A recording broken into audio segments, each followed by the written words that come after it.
So I thought we might do something a bit different.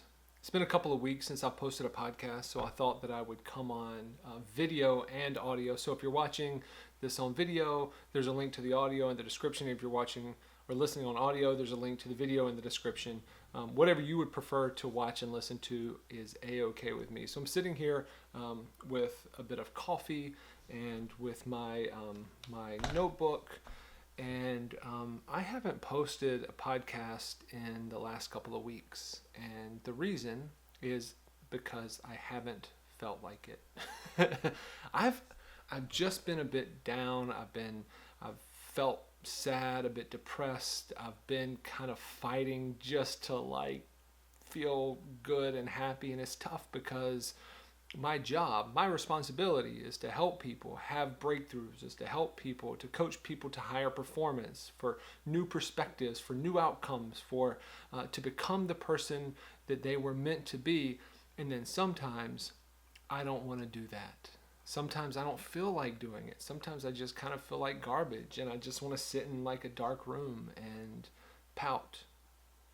And I was explaining this to my wife and I said, she asked me what is it you need when you're going through a time like this? And I said, when I'm going through something like this, what I feel like I need is seclusion. I feel like I need to be alone. I just want to lock myself in a dark room and just sit in silence.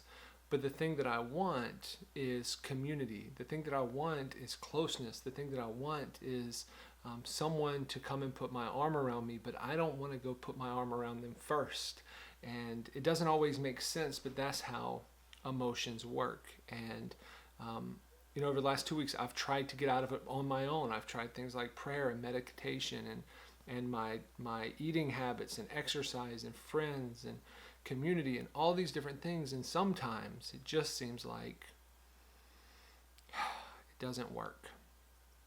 And the only antidote I've found for these things is time.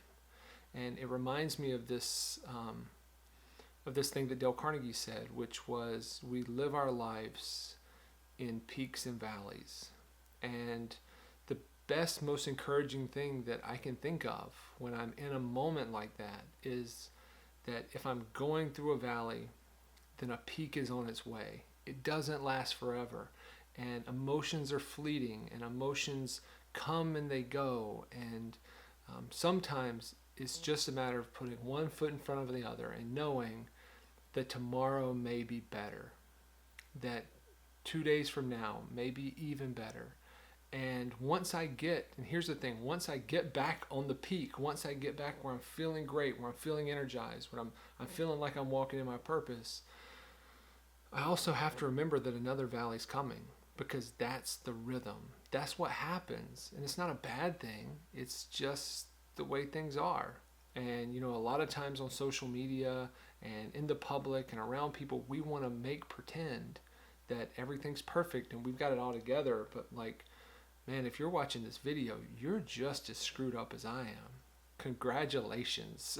We're in the same boat. We're doing the same thing together. And so it had me thinking, I was making some notes a little bit before this, and it had me thinking about optimists, pessimists, and realists.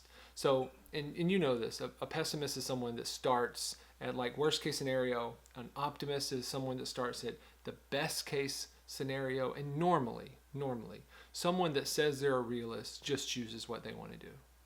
So sometimes they start at the best case, sometimes what I've found is people that say they're realists really aren't. They're just extreme optimists or extreme pessimists that use this realist term to justify the fact that a lot of times they don't make a lot of sense.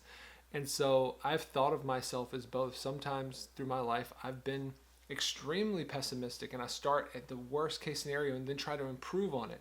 Other times I start at optimism and I say, hey, this is an opportunity. And then sometimes I've lied to people and said that I was a realist. But saying that we're a realist really sort of assumes, or it kind of it causes us to make a position that we are, that we're objective. And the truth is, there's no such thing as a fully objective. We all are subjective in our own way. We all have our own things. We all have our emotional things. We all have our triggers. We all have those things that keep us from being objective, whether that's past experience or factory settings inside ourselves or the way we grew up or the culture in which we grew up or the things that we believe. No one is completely objective. And so I thought that one of the things that we could talk about on this podcast was how can we become more realistic in the way we see the world. And what I've sort of come up with for myself is the best way for me to be more realistic is to acknowledge the fact that there is positive in everything and to acknowledge the fact that there is negative in everything and to be willing to make a choice, to be willing to acknowledge both of those exist and then to make a choice that I get to pick which one that I really focus on, which one that I give my energy to, which one that I give my emotional equity to, because that's the thing that impacts our outcomes is what we, it's like, it wasn't very long ago when I felt like, I get ready to go to bed, I plug my phone up, I put it on its charger for the night. The next morning I wake up, it's at 100%, but by like 9 a.m., it's already in the red. Like the entire thing is almost dead, and it's only been unplugged from its source for just like an hour, maybe 90 minutes. And the reason that happens is because there is too many things running in the background. And so I have to open all of the apps and start closing apps and then recharge it. And then once I recharge it, it stays charged for a long time, so long as there's not all of these little things going on in the background. I think that's what happens with us sometimes when we aren't willing to be aware realistically of what is the positive and what is the negative. What is the real story going on in front of us, and then choosing what to give our energy to. Instead, we just let all of these things like pile up on our shoulders, and then we wonder why we're so exhausted. And I'm not preaching here because I am talking to me. Because on this camera, I've got this viewfinder, and it's like right here. And on that viewfinder that I'm looking at right now, I'm not looking at you, my friend. I am looking at me. I'm looking at this guy. I am talking to myself because this is something that over and over and over I have proven that I am not great at, and I continue to work on it and work toward it. It reminds me of this quote that I actually use a lot. It's a quote by William James, which says, "Our greatest power is the power to choose." And so sometimes it can feel hard to choose our perspective and to choose our attitude.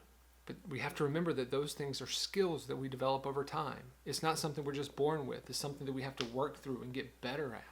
And we have to emotionally be continually practicing how to overcome, how to choose, because it's not just something that you just wake up in the morning and do.